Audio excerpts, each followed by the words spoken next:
खालिस्तान गुरु नानक पातशाह का असली पैगाम सी वो है आज़ादी। हज़ारां सिख नौजवानों को शहीद किया गया, जेलों च बंद किया गया। वो अज भी जिहड़े सिख नौजवान जिहड़े जेलों च बंद ने।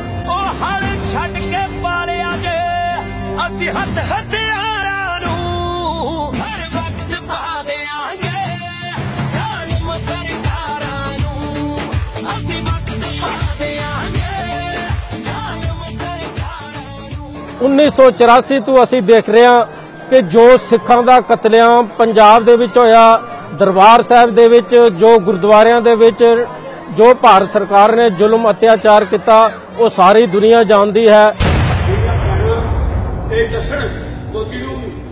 जो मर्जी पखाड़ी कर रहा है, सिख कौम हुण बैठ के गद्दर वांगू तुहाडे वास्ते नहीं लड़ेगी, वो लड़ेगी तो अपने वास्ते और सच्चाई वास्ते, इंसानी वास्ते। दूसरे पक्ष तो मैं तुहानू गल दसना चाहता कि हिंदुस्तान की आवाम दे विच पाकिस्तान दे प्रति जो नफरत है मैं इत्थे बयान नहीं कर सकता।